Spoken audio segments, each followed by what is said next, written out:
Shalom kasih Tuhan, puji Tuhan kita bertemu kembali saat ini. Saat ini saya rindu share sesuatu yang saya bertema hati-hati, jaga hati.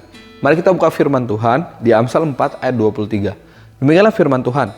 Jagalah hatimu dengan segala kewaspadaan, karena dari situlah terpancar kehidupan.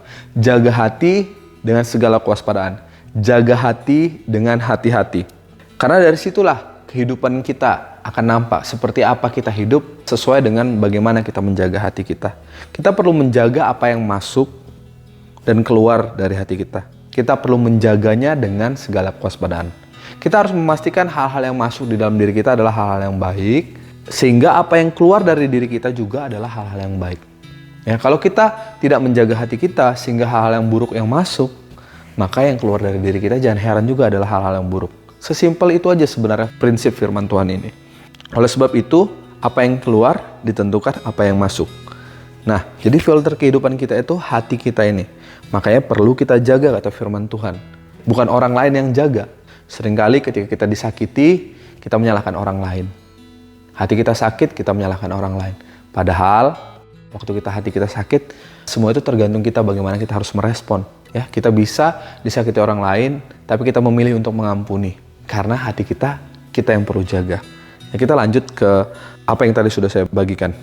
Pastikanlah hal-hal yang baik dan benar itu yang masuk dalam hati kita, sehingga itu juga yang bertumbuh dan keluar dari kehidupan kita. Kita buka di Lukas 8 ayat 12-15. Demikianlah firman Tuhan. Yang jatuh di pinggir jalan itu ialah orang yang telah mendengarnya. Kemudian datanglah iblis lalu mengambil firman itu dari dalam hati mereka, supaya mereka jangan percaya dan diselamatkan. Yang jatuh di tanah yang berbatu-batu itu ialah orang yang setelah mendengar firman itu menerimanya dan gembira, tetapi mereka itu tidak berakar. Mereka percaya sebentar saja dan dalam masa pencobaan mereka murtad. Yang jatuh dalam semak duri ialah orang yang telah mendengar firman itu. Dan dalam pertumbuhan selanjutnya mereka terhimpit oleh kekhawatiran dan kekayaan dan kenikmatan hidup sehingga mereka tidak menghasilkan buah yang matang.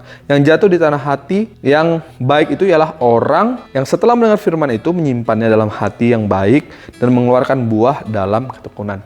Kita mengerti bahwa ini ayat tentang penabur. Ya, ini penjelasan tentang benih yang ditaburkan itu. Jadi di inti dari ayat ini sebenarnya hati seseorang lah yang menentukan apakah firman itu akan bertumbuh atau tidak. Firman Tuhan itu adalah benih yang baik pastinya. Ya, tapi hati seseorang yang menerimanya lah yang menentukan apakah itu bertumbuh. Jadi bukan benihnya, tapi tanah hatinya. Oleh sebab itu pastikan kita tuh menjaga tanah hati kita tuh baik dan subur untuk diteburi benih firman Tuhan. Sehingga dia dapat terus berbuah. Banyak orang tidak berbuah sebenarnya karena perihal gagal dalam menjaga hati ini. Mereka tidak menjaga hati dengan baik supaya firman Tuhan itu yang bertumbuh melalui tanah hati mereka. Melainkan mereka membiarkan hati mereka sehingga menjadi pahit dan menjadi benci ketika musuh menyerang. Seringkali musuh berupaya untuk menyerang hati kita dan hati kita menjadi benci dan pahit. Dan itu membuat firman Tuhan tidak mungkin bertumbuh di hidup kita atau di hati kita. Atau beberapa orang itu terjebak oleh kekhawatiran, bahkan ada yang terjebak oleh tipu daya kekayaan dan juga kenikmatan hidup, kenyamanan hidup dan lain sebagainya. Sehingga benih firman Tuhan yang pastinya adalah benih yang baik itu tidak bertumbuh dalam hati mereka. Inilah tanggung jawab kita untuk menjaga hati kita. Apa yang kita biarkan tanpa kita jaga, itu tidak bisa kita kontrol apa yang akan terjadi di dalamnya. Ya, demikian juga dengan hati kita. Kalau kita tidak jaga, jangan heran kita nggak bisa bertumbuh atau berbuah. Kita walaupun ingin sekali untuk bertumbuh dan berbuah, karena kita tidak jaga, ya kita nggak tahu akhirnya apa yang masuk dalam hidup kita yang terus bertumbuh. Bukannya firman Tuhan yang bertumbuh dan berbuah jadi di dalam diri kita, melainkan hal-hal yang buruk itu. Nah, jadi pastikan kita menjaga hati kita sehingga kita bisa memastikan yang bertumbuh adalah hal yang baik, hal yang benar sesuai dengan firman Tuhan yang Tuhan berikan dalam kehidupan kita. Bukan hal-hal lain yang iblis beri atau yang dunia beri dan lain sebagainya. Bukan yang itu.